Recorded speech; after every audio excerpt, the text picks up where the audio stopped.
So today we're going to be talking about a build that I want to say is the legendary killer. This build is an absolute monster. And just recently I started running it on legendary missions and I'm having a lot of fun with it. And the reason why is because how you can target multiple enemies at once and you have so much damage that even those tanky enemies have no chance. As you guys seen, I'm just shredding through these heavy gunners, and these guys are usually a big issue when playing legendary missions. But with this build, it makes them almost a cakewalk. And you guys are gonna see this gameplay right now, and I'm sure at the end of it, you'll be like, hold on, I really wanna try this build out. Now, I've actually shown different variations of this build, but if you look at these three gunners right here, right, the three heavies, I'm able to drop them along with all the other NPCs that come out with them. And this part right here, usually people are sitting in the back just camping away, and look how close I am to them. Look how I'm able just to keep shredding them, just break that shield that they have, right, that armor. And as one goes down, the next one's armor breaks, and so on. All you have to do is make sure you line up 3 of them at a time, and this build just makes quick work of anything you're doing on legendary. Now, with any build, you will have to position yourself on legendary missions to be able to run through these missions pretty quick. But let's get into the build. So first thing you guys want to do is make sure you have the gunner class. Probably one of my favorite classes to run on any kind of PvE content, especially if you're running solo. Now for the AR, you can run any AR in the game. I personally like running different ARs when I'm playing PvE. So right now I have the Carbine 7. It has an 111,000 damage, 790 RPM, 50 round mag, assault rifle, health damage, damage target out of cover, and then I have the talent killer on there. Now what killers allow me to do is get an additional 40% extra critical hit damage on a build that's already stacked with a lot of crit chance and crit damage. So we're gonna be hitting that much harder, and that will last for 10 seconds. And then for the secondary, pull out the Scorpio for those sticky situations when an enemy does get behind you. Pull this out and you'll be good to go. Now, as you guys saw, you probably noticed that I was able to take down more than one enemy at once, and that's all because of Negotiator's Dilemma. Remember, this gives you 15% crit chance, 20% crit damage, and then the best piece about this is the 4-piece. Critical hits mark enemies for 20 seconds, up to 3 marks total. When you critically hit a marked enemy, all other marked enemies take 60% damage dealt. That's why you saw multiple enemies die at once. But also where it gets even better is whenever a marked enemy dies, you gain 2% critical hit damage, stacking up to 20 times. That means you can have an additional 40% critical hit damage on this build. Now we do have weapon damage, critical hit damage, and then a critical hit damage mod. Now for the chest, we are running a Fenris chest for the 10% assault rifle damage.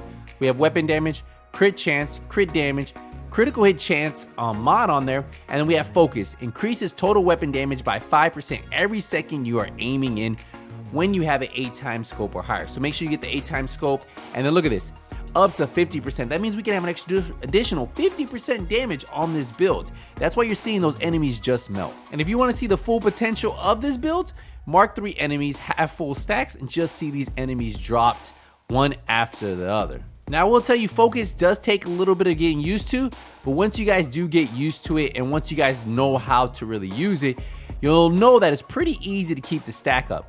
As long as you keep holding down the scoped in button and you hit reload, yes, it'll pull you out the scope, but it will keep your stack fully active. If you guys look at the bottom of my screen, focus is always active even after each reload. So that's why this is probably one of the hardest hitting talents in the game.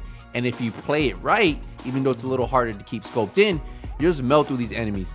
So give it a try and let me know what you guys think. Now we get into the holster. We do have our second piece of negotiators. This is gonna have weapon damage and critical hit damage. Our third piece of negotiators is also gonna have weapon damage and critical hit damage. These are the knee pads. And you probably guessed it, our 4-piece of negotiators, the gloves, weapon damage, critical hit damage. Now for the backpack, we have a Grupo Sombra backpack with the 15% critical hit damage. We have weapon damage on there, critical hit chance, critical hit damage, and then a critical hit damage mod.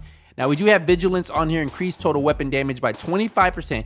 Taking damage does disable this, but that's why we have the shield. And when you're playing this build, you want to try to play corners, so that way your shield is kind of protected by the wall in front of you, but you can still scope in and land your shots on those enemies. Because keeping vigilance active as much as possible will definitely help you melt those enemies so much faster, because 25% extra damage is a lot. And if you can keep that fully active at all times, you'll see that these gold, purple, whoever you're shooting at will definitely take a lot more damage. You'll see those higher numbers popping up. And you probably saw it from the gameplay footage. We are running the assault turret. We throw this out to give us some type of position. Enemies tend to focus it. I'm able to keep landing my shots. And since we hit so hard, it makes it really easy. And then obviously the Crusader shield allows us to use an AR. And remember, positioning yourself will definitely be key with this. So run these two and you guys are gonna notice how well they work together. If we dive into the stats, take a look at it. 52% crit chance, 175 crit damage.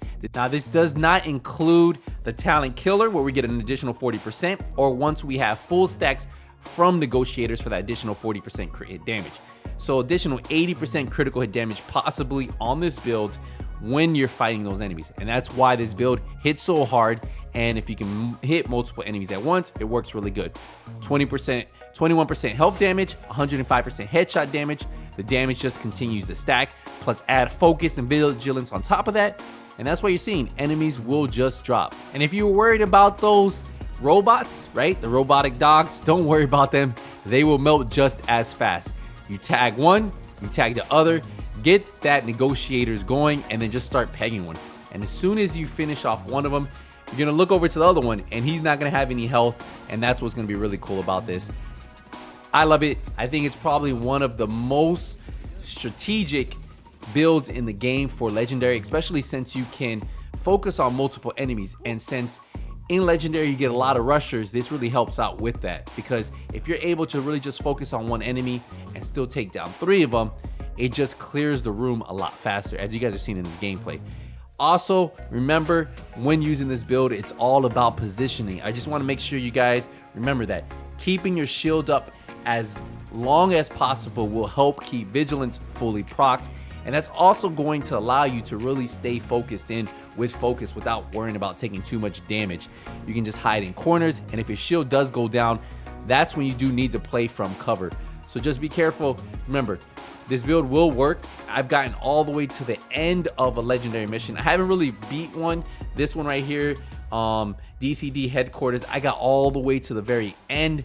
And right before I fought the boss, I just didn't position myself right and I died. So I'm definitely going to be trying to finish off a full Legendary mission.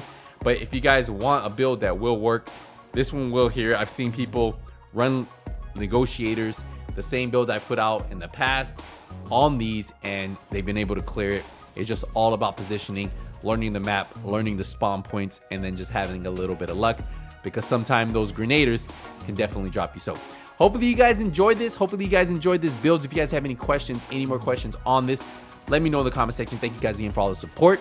But until the next Division 2 video, hey, nothing but skills is out. I'll see you guys around.